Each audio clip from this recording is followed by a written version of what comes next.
You're listening to the Greeks Gridiron. Now here's your host, Ethan Haristadoulou. Good morning, everybody, and welcome back to the Greeks Gridiron. It is that time again to dive into power rankings following Monday Night Football action last night. It's bright and early. I'm Ethan Haristadoulou. We're ranking teams through our tier list from worst to first. I invite you all to comment down below. Let me hear your thoughts on this past weekend's games. Where are you ranking these teams? What do you agree with? What do you disagree with? Fire away in that comment section down below.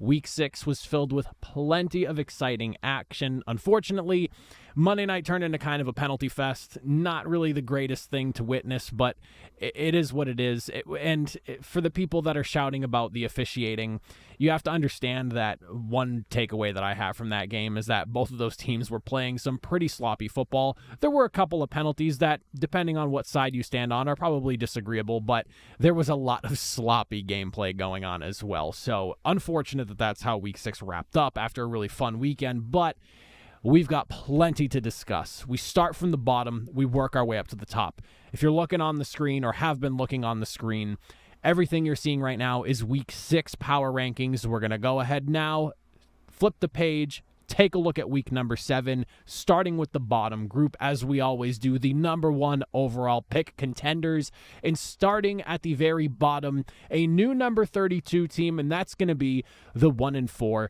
Tennessee Titans. The Browns are sitting at 31 at 1-5, the Patriots at 30, the Panthers at 29, the Jaguars at 28, and then the Rams sitting at 27, obviously not playing this week, but moving up because of how bad some teams below them were.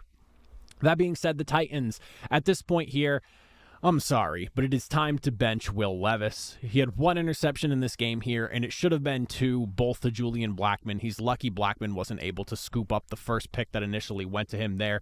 But this offense is kind of dead in the water as long as he is the quarterback, and I don't really know if you can expect much more than anywhere from like 17 to 20 points out of this team in a game here. The one game that this offense really looked good, Mason Rudolph was the starter. Well, not the starter, but he took over for an injured Will Levis and then ran things the remainder of the way against Miami. And this offense with Will Levis as the guy is just not it for me. I'm sorry. The defense continues to stand up despite some of that. They had 3 one-possession losses, but to this point, and I don't really know what to make of this Titans team as long as Will Levis is in. It's not a good team offensively. The defense hangs in there, keeps the games tight for them, but this offense cannot finish with Will Levis just giving football games away. The Browns sitting at 1-5 again. The only thing I really have to say is I could not imagine being Stefanski. I could not imagine getting up on that podium every single week, reiterating that Deshaun Watson is their guy, and just lying to the media saying that he gives you the best chance to win, and that's why you can't start Jameis Winston. At this point, it is what it is. The Browns are going to be in hell with this quarterback situation for the next 2.5 years, and it's really unfortunate for the Browns fans that did not want Deshaun Watson in there, and it's got to really hurt watching a guy like Baker Mayfield that you let walk away for Deshaun Watson completely tear it up over in Tampa Bay right now. It makes absolutely no sense. You had the guy and you got rid of the guy and you punished him for an injury-riddled season he chose to play through for your team to try and drag your team to the playoffs. This is a disaster type of situation, and the entire team is suffering in Cleveland. The Patriots at 1-5, Drake May. And I will say, I was on the side of letting him sit the entirety of the season because this season is a bit of a wash. But Drake May comes in, he brings this Patriots offense to life. Pressure, getting sacked, obviously still an issue. This offensive line is what it is. It's a bunch of what feels like practice squad and waiver wire signings.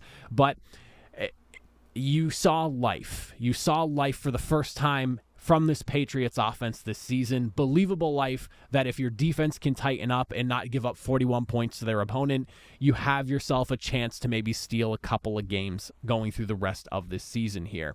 I'm very curious to see who emerges as the 3 starting wide receivers for this team. We got a good-looking group with Jalen Polk, Demario Douglas, and I believe Kayshon Boutte was the third guy with him there, with Kendrick Bourne working his way back into the fold. I'll be curious to see if he challenges any one of those 3 guys, which Polk might be the odd man out in that group as Bourne works his way back in. You didn't even have Ramondre Stevenson in this matchup here, and he's the heart and soul of your running game. There's plenty to be excited about offensively with New England. The defense, though, between injuries and arrests, the defense is in a bit of flux right now. Panthers at 29. I will say that they gave ATL a really good first half. That was a little bit scary. If you're a person that had the Falcons picked for a win, if you're betting money on them, I'm sure you might have been not sweating, but a little bit uncomfortable with how close Carolina made the first half of that game there.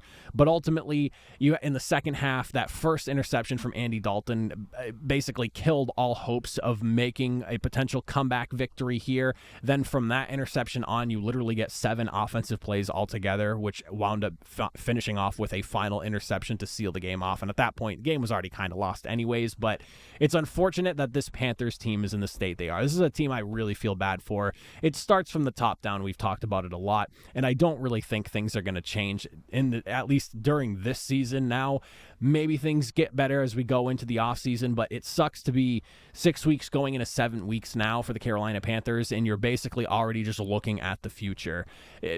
Whether it's bright or not, I don't really know, but this is just not, I think, what anyone was hoping for in terms of situation between the benching of Bryce Young, injuries that have knocked out some key players. You're just not getting anything that you hoped of out of this team. The Jaguars sitting at number 28. I think the real question that I'm looking forward to seeing be answered this coming week in London is going to be whether that Jaguars plane takes off without Doug Peterson following a potential loss to the New England Patriots here. They face off against New England. You have no reason as the Jacksonville Jaguars to lose this game. Yes, your defense has been atrocious. Yes, the offense feels like it's been stuck in the mud, but you are facing off against one of the worst roster constructions in the NFL, and you've been in London now for the week. There's no excuse, no travel, no time change, whatnot. You have been there. You should be well adjusted. You're catching a Patriots team with a rookie quarterback coming off a really ugly loss that has one of the worst O-lines in the NFL and a defense that's starting to look more and more like Swiss cheese as the weeks go by. If the Jaguars lose this game in London to New England, there's no way Doug Peterson's job is safe. I refuse to believe that. At 27 to round out the group, of course, the Rams. They didn't play this week. They did move up a spot, though, because the Jaguars decided to look as bad as they did to the Chicago Bears. And for right now, Rams have themselves a successful bye week, moving up a spot. Jumping into the next group, though, we have ourselves the struggle bus category here, and leading off the struggle bus group is going to be the Dolphins at 26, who, of course, did not play this week. You have the Raiders at 25, the Giants at 24, Cardinals at 23, Saints at 22, and then the Jets at number 21. So, of course, Dolphins didn't play this week. I keep them where they are. When Tua gets back, hopefully sooner rather than later, they're being pretty vague as to when his actual return is going to be, but it feels like maybe a couple of weeks because he's not playing this Sunday. Hopefully that offense can come back to life. The defense is definitely something that I think is questionable regardless of whether Tua's there or not, but I think they'll at least benefit from having a competent offense opposite of them as they play through their remaining schedule. The Raiders at 2-4, the biggest thing for me really is just the quarterback situation here. Starting Aiden O'Connell now as opposed to getting him out of the way in the beginning of the season and then having Gardner Minshew come in was probably not the way you should have done this, because Aiden O'Connell is the young guy, and I feel like you go with the young guy just to see what you have in him, and you give him that opportunity early, even if Gardner Minshew's beating him out, for the simple sake of that if it goes poorly, you pull him, you bring the vet in Gardner Minshew, and then you just ride out the season with Minshew, and if it keeps getting ugly and it gets worse, potentially, you can always just go get another veteran. But I feel like they kind of did that backwards. It was not good at all with Aiden O'Connell in under center. The offense just not able to get out of its own way in this game. The defense of the Pittsburgh Steelers just giving them an absolute awful time. And I mean, it's hard to even blame the defense of Las Vegas with just how inept the offense was in this matchup here. But ultimately, the Raiders are in a really ugly spot right now, and it feels like things are kind of starting to spiral here. I'll be curious to see how things can adjust over the next few weeks, but it does not look good in Las Vegas. The Giants at 2-4.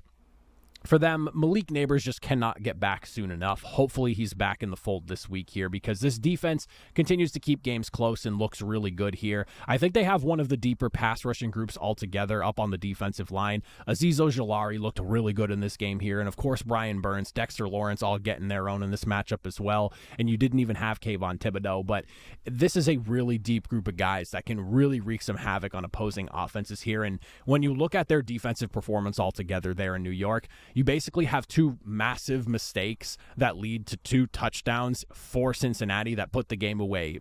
Those 2 big plays aside, Cincinnati really did not do a whole lot. They basically mustered a field goal, 2 big mistakes aside. So if this offense can get it going again with Malik Neighbors, I think that the Giants can probably hang around and end up looking more like a Jeff Fisher team, closer to maybe 7-10 or something like that, maybe flirting near that 500 mark or so.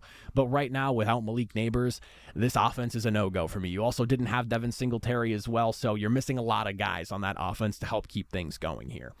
The Cardinals at 2-4, I don't really know what to make of them here. This is a team that keeps juggling between not being in the struggle bus and moving into that Jeff Fisher category, and then I keep having to throw them back in because they're winning crazy games, then losing crazy games. And when they lose, it's ugly. So you have, obviously, last week coming in, you're knocking out San Francisco, and it was a game that nobody expected San Fran to lose. But then you come in against Green Bay. The defense doesn't look good. The offense is stuck in the mud until about the third quarter when Green Bay jumps out the second quarter where Green Bay's already at a 24-point lead by the time you finally get points on the board. And I mean, Green Bay just decimates you the remainder of the football game. Arizona, I have called at certain points during this season one of the more talent-depleted rosters in the NFL, and I think this was a prime example of that.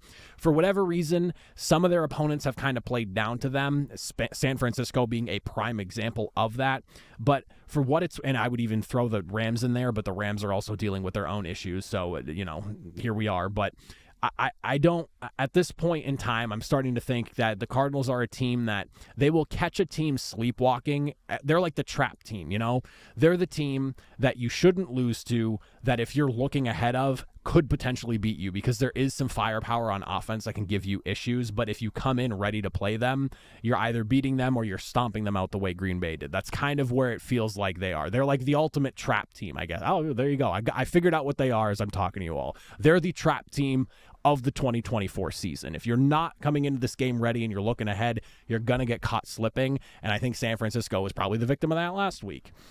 Then we have the Saints at 22, sitting at 2-4. One of the wilder games I think I have, not even just this season, but just in general, that I have personally witnessed here, because you got 27 points in just the second quarter. The entire point total of 27 points all came in that second quarter for the New Orleans Saints. You're taking advantage of interceptions, short fields, field goals. You had a punt return for a score.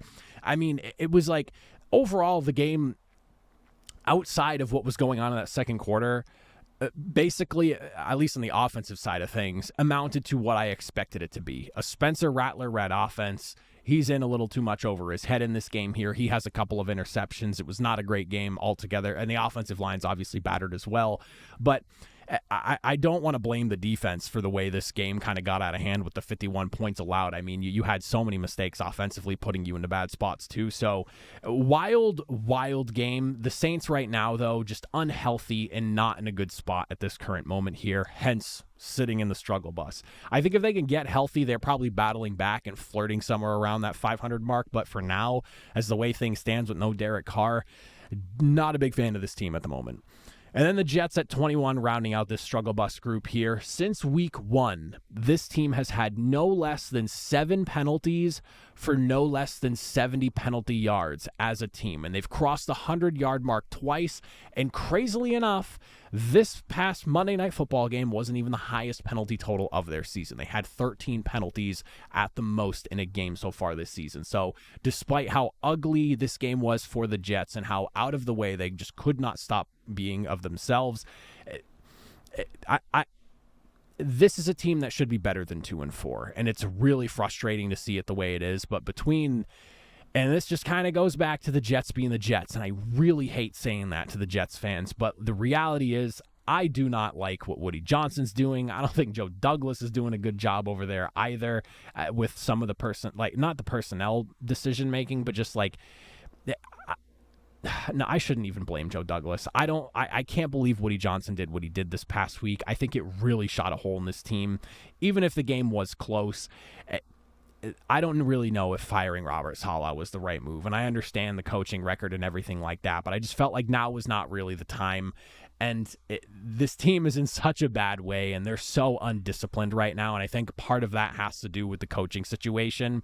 So, I guess everyone can kind of look at, you can look at ownership right now and kind of blame them for what's going on at this current moment here. But Jets are in a bad way. They should not be in the position that they're in right now, and I really hope it gets better. But you have the talent on the roster, and that's why I went back on the Douglas comment, because that's not even fair. I feel like that's just trying to throw blame around at a crazy situation here. The talent on the roster is there. It's just the coaching staff is in a absolute mess right now, and a lot of that has to do with ownership first and foremost before anything else. Now, taking a look at the Jeff Fisher category, those teams just on the outside looking in, flirting around 500, maybe a game or two below. Rounding out at the bottom, we're sitting at number 20 with the Cincinnati Bengals. At number 19, we have the 3-3, surprisingly, Indianapolis Colts. At 18, we're looking at the Seahawks. 17 is the Cowboys. 16, the Eagles. And at number 15, we're looking at the Bears. The Bengals sitting at 2-4 here. Best performance of the season defensively, especially in that first half of the game. The offensive line definitely had their hands full, and the offense as a whole really struggled to just keep the ball moving going through. There was not a ton of offensive success. And again, when it really came down to it, when the Giants defenses finally made that big mistake, had that big hiccup, they did take advantage with the Joe Burrow touchdown run, the Chase Brown run to put the game away. It really came down to just who made the mistake and who capitalized on those mistakes, and in this case, it was Cincinnati. It's an ugly 2-4. This is a team that has a lot of work to do to even sniff the conversation of playoff contention, but they're trending in the right direction now with 2 straight wins here. They're on the path to making right what they've done wrong so far this season. So I'm interested to see just how far they're able to go and rebound off of their awful start. The Colts sitting at 3-3, missing Jonathan Taylor. It definitely showed. I mean, aside from Tyler Goodson's 33-yard run, there was really not a whole lot going on the ground here. And even Joe Flacco was struggling. And you could definitely tell that Tennessee was kind of keying in on the fact that they realized, Indianapolis couldn't run the football, and Jonathan Taylor is a big part of what they do offensively here. And this is one of those things where it's like you have a player missing, and it shows. The defense lucked out facing a bad Tennessee team, but the reality is they really did not do a whole lot. It's just that going back to the Will Levis point, you're facing a team led by Will Levis offensively, and that's going to result in, you'll luck out, and if you just play at least sound enough defense, he can make his own mistakes and throw the football game away the way he basically did against you. But you look at the pressure rate, only 8 in the entire game, you had 0 sacks on the night. There were really not a ton of pass breakups here. It was not necessarily the greatest effort by any means, but you didn't make any crucial mistakes, and that's kind of the big takeaway of that for me. The Seahawks at 18, sitting at 3-3 with now 3 straight losses. Injuries are really killing Seattle right now. I was kind of skeptical about Seattle starting out 3-0, but I didn't expect them to win 3 games and then lose 3 games. And I do think that injuries are dealing a big part of that. The amount of guys that they have been missing week in and week out, especially on the defensive side of the ball, is really hurting this team. And even the offense is starting to struggle a bit now because that offensive line is not perfect. And we're seeing some issues with consistency on them. And I mean, if it wasn't for Laviska Shenault's kick return touchdown, this game probably finishes with a much wider margin, and we're having a wildly different conversation. I mean, Seattle hung in there. They would not go away. They really made San Francisco force them to hit them with the haymaker to put the game away. But again, if it's not for that kick return touchdown, this game is a borderline blowout, and San Francisco's probably finishes with a bigger score differential and a win the way they did. So not sure where the Seahawks go from here. Until they get healthy, this is going to be a team that's in a really tough spot because they're just missing so many guys every single weekend they play. The Cowboys at number 17. I don't want to say that the Cowboys season is done because that's a bit of an overreaction. They are 3-3, and having them at 17 feels pretty good for me right now, all things considered. But holy hell, was that game just, especially at home on top of that. Jerry Jones is saying Mike McCarthy's job is safe. I say safe for now. You can't, it's one thing to have that happen when you're on the road, and it's not good regardless, but to have that game go down the way it did in your home stadium in front of your crowd, you have the Lions playing literal games with you offensively as they're just trying to figure out different ways to make plays, and they're basically throwing the book of trick plays at you. That was one of the most awful in totality performances I've seen from a football team this season, and even dating back further than that. Dallas has got to get it back on track, because what we just got from them, that is not a playoff team, and partially why I have them sitting on the outside of the playoffs looking in right now. The Eagles at 16, right above them. Not a pretty performance offensively, but in the Eagles' position right now, a win is a win. You're currently sitting now second in your division here behind those Washington Commanders, who only have one more win than you do. You had a good, solid performance from your star wide receivers. Defense held on late in the game to help put things away. But for a team like Cleveland to be in the position that they are, and with the talent that you have in Philadelphia, that game should be wider, in my opinion here. It's obviously the NFL. Things happen the way they do.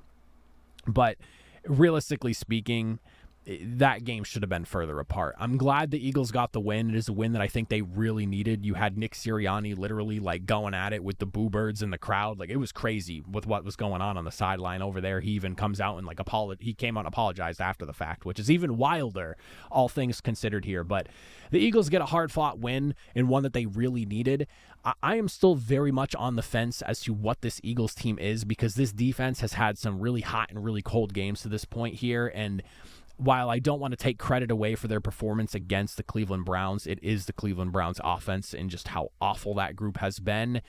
This is the type of game you should have against a team like that. So glad the defense looked good, but I'm still on the fence as to where they are. And even offensively, I'm really unsure of just what this team is, but they have a winning record. They're second in their division. They're not too far outside of the playoffs. So things at least look okay for now. And then the Bears rounding out the Jeff Fisher group here, sitting at 4-2. My biggest gripe with Chicago right now is just who their wins are against. They're winning convincingly, but I need that ultimate test team for them to come out victorious in, and that's kind of where I stand right now. That's the only reason I don't have them listed as a playoff team or higher. If I can get that marquee win from them, I'll feel really good. Or, if they just keep winning football games and teams above them start losing, then I'll have no problem putting them in. But if they had a more marquee victory, in my opinion, I'd feel a lot better about this Chicago team sitting at 4-2. But the Bears did what they should do against a Swiss cheese defense like the Jacksonville Jaguars, and this is a game I picked the Jaguars to win this game. I should come out and say this, Chicago fans, so you can laugh at me for that. But they came out and they absolutely diced up that defense. Caleb Williams, 4 total touchdowns. DeAndre Swift had 6.2 yards per touch in this game with about 120 yards total and a score. Cole Kmet, Keenan Allen, obviously, with a couple of touchdowns apiece. Cole Kmet literally had to go in and be the long snapper for the team. Defense slaughtered Jacksonville. They finished with 4 sacks total, 4 tackles for loss. You had 8 QB hits, a couple of takeaways. This was a complete and total game here, but it's against a hapless Jacksonville Jaguars team. You're beaten down on the bad opponents, which is exactly what I want to see, but for me to believe in Chicago, I just need that marquee win. If you think that they're a playoff team, I'm not going to sit here and say I disagree. I honestly think there is a very fair argument for it. I'm the very realistic person here. Just for me personally, I need that marquee win. Moving into the playoffs now for the hopefuls. I always reiterate this before I show it. There has got to be 7 AFC and 7 NFC teams in the playoff hopefuls to the Super Bowl contenders category. On top of that, there also must be a team from every single division in this group as well. Because it's also a tier list of power ranking, it needs to go by those rules, because you can't have, let's say, 9 or 10 NFC playoff hopeful teams and then only 4 or 5 AFC playoff hopeful teams and then like a mix inside the Super Bowl contenders. It would not make sense that way because that's not how the NFL does their playoffs. They have 7 teams from each conference. You have division winners and then the 3 wildcard teams. So keep that in mind when you're looking at these. At number 14, at 3-3, the Denver Broncos. We then have the 49ers above them at 13. The Chargers are sitting at number 12. The Packers at 11. The Steelers at 10. The Bills are at 9. The Bucks at 8. The Falcons at 7. And then the Commanders sitting at number 6. So the Broncos sitting at number 14, like a very much a too little too late type of situation here. You took literally the entire game to start going offensively. The biggest issue right now, I think, for Denver is not even Bo Nix at this point here. It's just the inability to find a consistent rushing attack. If they can just start running the football, I think that would really help out Bo Nix, because when he's not under pressure, he is a very good quarterback. When he is under pressure, things get so out of hand. He's running all over the place trying to make things happen. He led the team in rushing again this week. Like, if this offense could find some balance and take some of that pressure off of Bo Nix, you have yourself a legitimate playoff contender team. You're probably looking at like the 6 or 7 seed, but a playoff contending team nonetheless. They're sitting at 3-3 with a great defense that held on strong, held on long enough to at least allow a potential comeback opportunity for Denver. So I tip my cap to the Denver Broncos for playing the way they are. And when you look at the rest of the AFC right now, I don't really know how you give the number 7 seed to anybody else. Like, I don't trust the Colts over them being at 3-3 as well. And I certainly don't trust any of the other AFC teams that are basically sitting at 3-3 or less as far as record is concerned here. So I'll take the Broncos as like the number 7 seed right now in the AFC. The 49ers, they are sitting at 3-3 themselves, right above them, jumped out to an early lead. But again, that same kind of thing going on with San Fran right now, really struggling to put games away, just letting Seattle crawl back in. You have the error, of course, on the return, Laviska Shenault taking the kick back. Like, there's just, it feels very constant right now where San Fran is just letting teams crawl back into the game. Thankfully, there's a savior in San Francisco. And no, it's not Jordan Mason, as he has been picking up a lot of the slack in the running back room, obviously with Christian McCaffrey out. But no, and I hope I pronounce his name correctly, it was running back Isaac Guerendo with a 76-yard run all the way down to the Seattle 5, putting you in position to score. He was the game saver late in that contest to help put you ahead 2 scores and basically put that football game away, or just put it very far out of reach for Seattle to that point. It was a tight one, a much-needed victory here, but the San Francisco 49ers got it done, and now, at this point, leading their very complicated division right now, where you have, again, a very weird setup where some of the worst teams have beaten the top teams in this division at this point here, but we are where we are with the San Francisco 49ers sitting at the top of the NFC West. The Chargers at number 12.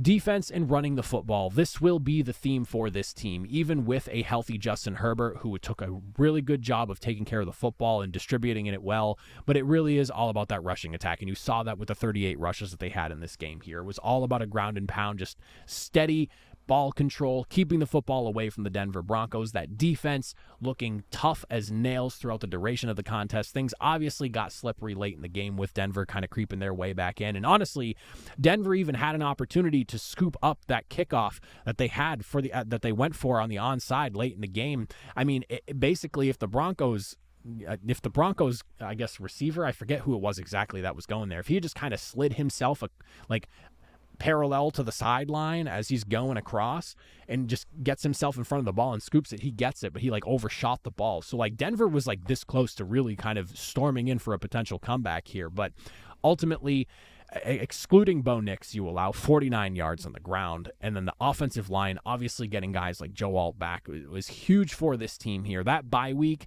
even though it was so early in the season, was crucial for what I think could set up a potential run for the Chargers as a playoff team here. So big win for them, a much needed one at that to keep the playoff hopes alive, and they look much better as a healthier unit. The Packers at 11, sitting at 4-2. They jumped out to a 24-point lead and never really looked back. I mean, Jordan Love, 4 touchdowns. Romeo Doubs, coming off the suspension, had a couple of touchdown receptions himself, reminding everybody this is what he does. Green Bay has one of the most talented, and what's crazy is one of the youngest at that, wide receiver groups in the NFL. Like, they are just littered with talented young wide receivers, and it is going to be a problem for years to come as this group continues to develop together, and if they can keep this group together. I'm really excited to watch this group grow here, and it's fun that they're going to grow with a guy like Jordan Love, who's only in his second full season as a starter now. I will say that when I look at Green Bay, I have doubted them at times, and for me, the rust that Jordan Love was showing coming off of the injury was kind of scaring me, because it was almost making me wonder, is this the reality of what Jordan Love actually is? Maybe was last season a bit of just like a stroke of luck kind of deal, but no. This is a game where you're going up against a lesser opponent. You come in, you absolutely beat them down, and then the defense on the other side just absolutely just decimating the opposing offense on top of that. I mean, 3 times you take the football away, forcing fumbles. Xavier McKinney's interception streak ultimately ends at 5, unfortunately here. I was really pulling for that 6th straight interception, but Green Bay right now feels good. The defense can be leaky at times, but if you get defensive play like you got against Arizona this past week going forward, that is conducive of a legit playoff team where you have an offense that can score at will and a defense that can actually shut things down. That's what you need from this Green Bay team. But that defense has to tighten up and stay more consistent. If you get performances like that, Green Bay is going to be a tough team to deal with. The Steelers at number 10, sitting at 4-2 as well. This was all about Justin Fields and Najee Harris on the ground. They just came in. This was their game, and they absolutely took it to Las Vegas. It was not nice in the slightest. You're looking at 165 combined yards on the ground rushing. You had 3 touchdowns on top of that. And then on the defensive side of the football, I mean, you want to talk about making life hell for Las Vegas, and in a season that's kind of going sideways already, this was not the defense you wanted to face if you were Las Vegas here.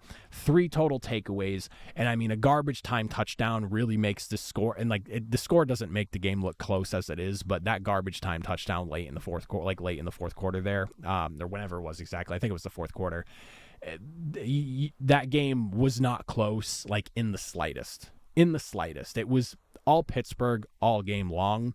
And Justin Fields' passing maybe wasn't perfect, but Las Vegas had no real answers for what the Steelers were doing on the ground. The defense was not letting up an inch in that game there. In Pittsburgh right now, the way things stand, I know the conversation around Russell Wilson is starting to swirl because he's getting healthy and he's practicing and whatnot, but at this point, you're 4-2. You're battling for number 1 in the division right now. You can't go away from Justin Fields, and I really don't think that Pittsburgh does. I felt like this was kind of the tipping point here. This game would kind of dictate whether you could tip your hand or not. But now you're 6 games in. You're already basically a third of the way through the season with him as your starter. It does not make sense to have Russell Wilson come in, barring some unforeseen collapse on Justin Fields' end. And I think we've gotten to the point now where you can kind of comfortably say that maybe Justin Fields hasn't completely gotten all the way there. I think there is still plenty of potential left. And I was a guy who jumped off the Justin Fields wagon too. I will fully admit that. I declared that at the beginning of the season. I was a Justin Fields guy for a very long time, but I thought Chicago broke him. But Pittsburgh is showing there is plenty of talent there, and if you devise an offense around him, you can make some real magic happen here. And we've seen really strong games passing, really strong games running as a quarterback for Justin Fields, and I think if they keep doing what they're doing behind a great defense, they can compete. The Bills at number 9, Taylor Rapp deserves a shout-out because I felt like every big play that went in the secondary, he was involved there. I felt like I kept hearing his name. Even the commentary team was talking about him. He was making the big plays when it mattered most. This was a big effort defensively for Buffalo, even getting caught with that Hail Mary in that at the end of the first half. There was a lot of really big stops when you needed it most, but also they kind of got an assist because the Jets just could not get out of their own way. And Buffalo by no means was disciplined themselves. They were just as guilty with the amount of penalties that they were dealing with. But some of the key things right now, the balance in this offense, even with James Cook not playing, but also Josh Allen. He is now 6 weeks into this season without a single turnover. He did fumble the ball for the first time this season, but it was recovered by Buffalo. 6 weeks in and not a single turnover from Josh Allen. At this point in the season, he's probably your MVP frontrunner. There is a lot of conversation about who it should be. A lot of people arguing for Jaden Daniels right now.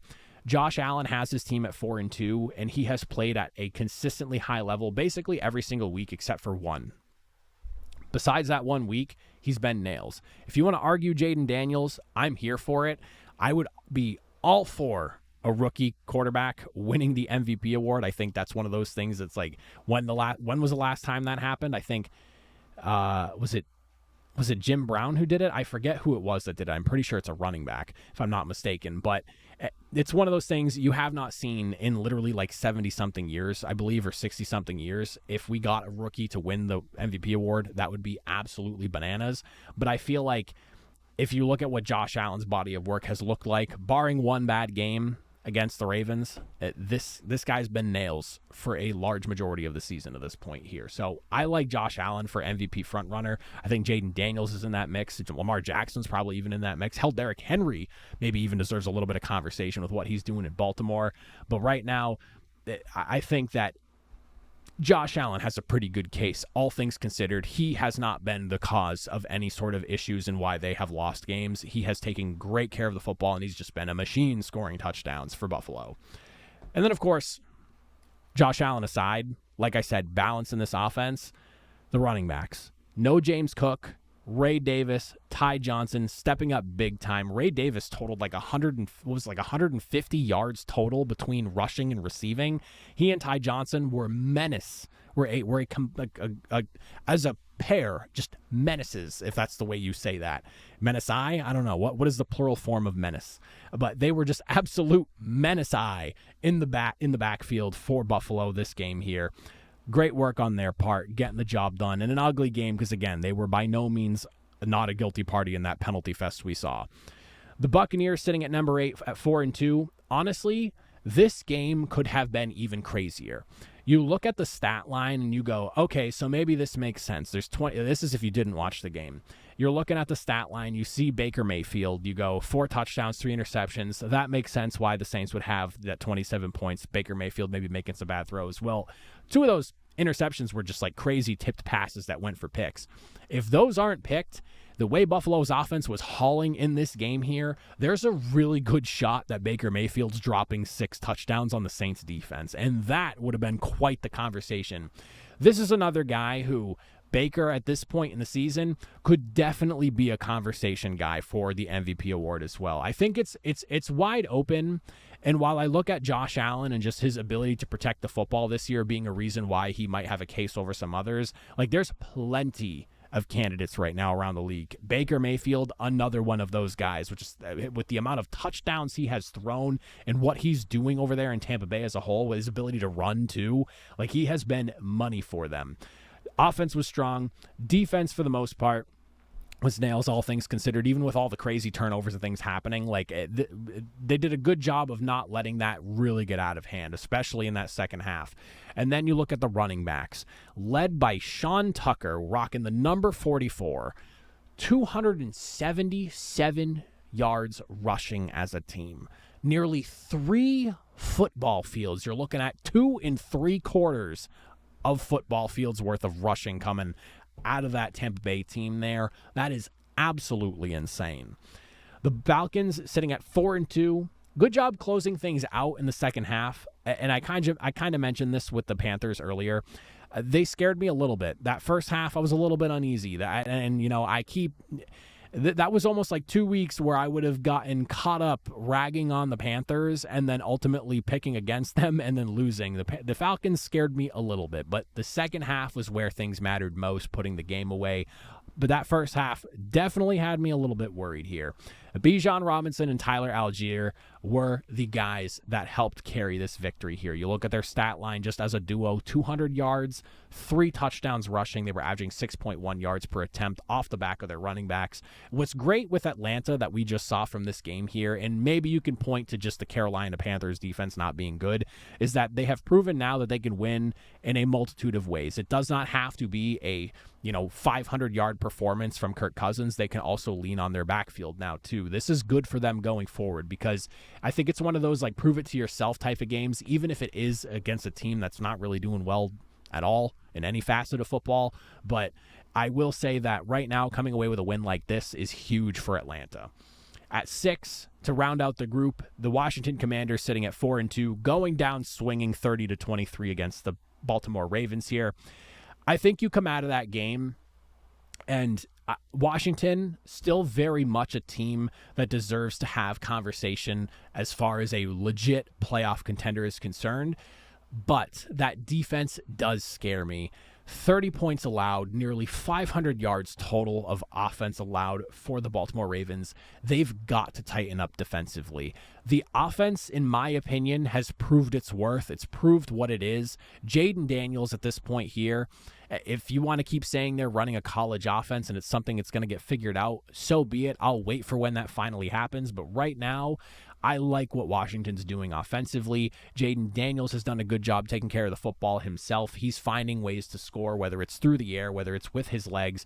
And you're going up against a Baltimore Ravens team, and in Baltimore at that, taking them to the limit late in the game. Again, tight contest here, and that game was close for a long time during that matchup, and they were going blow for quite a while early on too. So I've got to tip my cap to what Washington's doing here. I said going into that game it was a test for them, and even in a loss, I think they still pass that test. They don't pass it with an A, you pass it with like a B, but that's solid. You cannot walk away from that game in Baltimore upset with how you played, because the Washington Commanders are playing with house money at this point here. I don't think a single person, not even Commanders fans, expected a 4-2 result to this point in the season right now. So even in a loss, I think the Commanders come away with a nice moral victory, because you hung around with a team that a lot of people, even myself included, are looking at as one of the top teams in the NFL.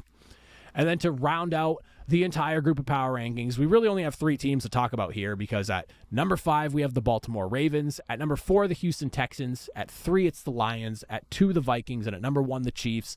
Number 2 and number 1 have not played this week, obviously, so there's not really much to talk about there. If you're curious about where I stand on them, you can check out last week's power rankings. They are the 2-1 team as well. No movement there, obviously.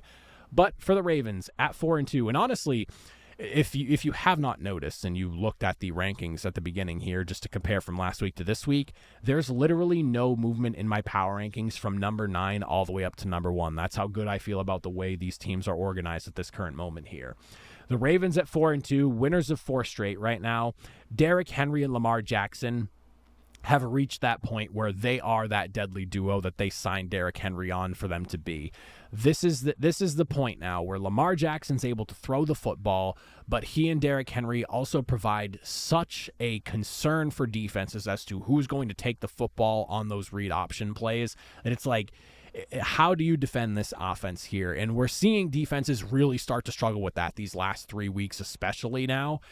The defense is where my issues are. And it really comes down to just they're slamming the door against the run and not letting anyone do anything. But teams can beat them throwing the football, and we've seen that now a few times from the Ravens. They've got to get tighter in the secondary. The pressure has got to get ticked up a little bit. They've got to get to the quarterback more. But if they can tighten up as far as just defending against the pass, this is an easy Super Bowl contending team, in my opinion here, especially the way this offense is looking, because there was a point where I really thought this team was just going to ground and pound people to victory, but we have back-to-back weeks now where Lamar Jackson is throwing for a ton of yards in these games, while the team is also still bulldozing people on the ground. We're seeing this Ravens offense reach its not like final form, because it's still too early in the season for that, but they are well on their way to showing you exactly what they had in mind, and we're really starting to see the fruits of all their labor from this past offseason. The Texans at 5-1, no Nico Collins, no problem. Joe Mixon is back, and he and Dameon Pierce ran to the tune of 178 total yards, averaging 8.7 yards per attempt and a couple of scores on the ground here. They had some 50-yard runs paired along with it as well, one apiece for the 2 running backs. Houston is so deep offensively that even when you're missing your best wide receiver and what some people are even arguing as one of the best wide receivers in the NFL, and I've even heard some people say the best wide receiver in the NFL. That's not the conversation I'm having, but I've heard it. It doesn't even matter, because you still have guys like Stephon Diggs. You still have guys like John Mechie, who's would be like a number 2 on some teams, but you still have a guy like him. You still have a guy like Tank Dell. You still have a tight end like Dalton Schultz. Now, of course, Joe Mixon comes back and reminds everybody what he did in week number 1 was not just some distant memory, and even Dameon Pierce is finding success on the ground. you could maybe look at the Patriots defense and say it was kind of a damning effort on their part, and it's more indicative of what they are defensively, but it's not like the Texans are new to doing this when CJ Stroud is their quarterback. Like, they have torched plenty of defense at this point now. And all I can say is, to every single person who was screaming at the top of their lungs, last place schedule, sophomore slump, they know the Texans are coming. 5-1 through a third of the season, this is one of the best teams in the league. It is what it is. The Lions sitting at number 3 at 4-1.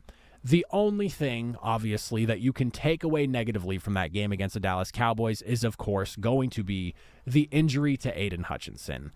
I mean, there's obviously some beef right now brewing between Dallas and Detroit, and I feel like that's been happening now for the last few seasons.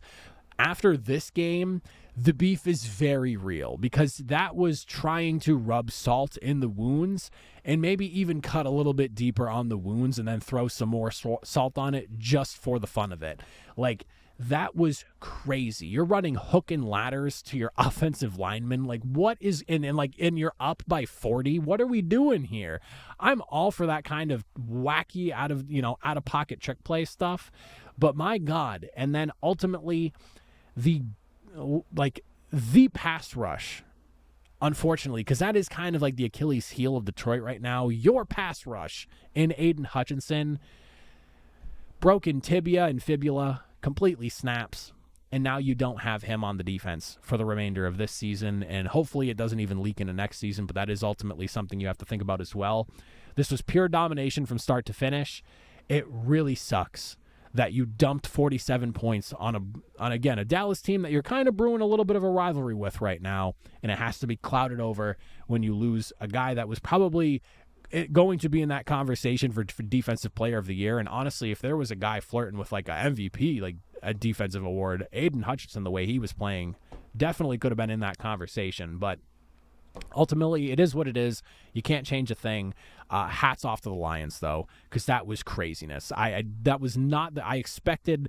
I expected a Detroit win. I picked them to win. I did not expect them to come in and just absolutely smack around the Cowboys for 60 minutes. That was crazy. And then, of course, number 2, the Vikings. Number 1, the Chiefs. For those of you, just to give you a quick thing, if you don't want to get the full explanation here, I would take Patrick Mahomes over the Minnesota Vikings Sam Darnold situation any day of the week. I love the Chiefs defense right now. Yeah, the offensive weapons kind of concern me with the amount of injuries that they've dealt with in Kansas City, but Kareem Hunt seems to be alleviating that over there.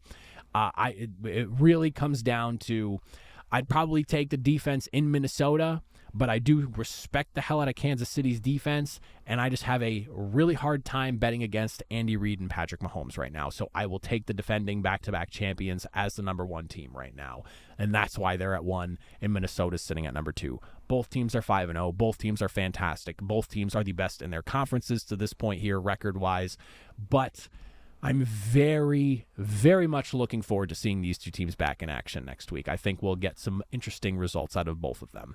But those are my rankings coming out of week number 6, going into week number 7. As always, comment down below. Let me hear your thoughts, your opinions, your agrees, your disagrees, all of that, and then some. But that is it for me. If you made it to the end, as always, greatly appreciate it. I'll catch you all next time.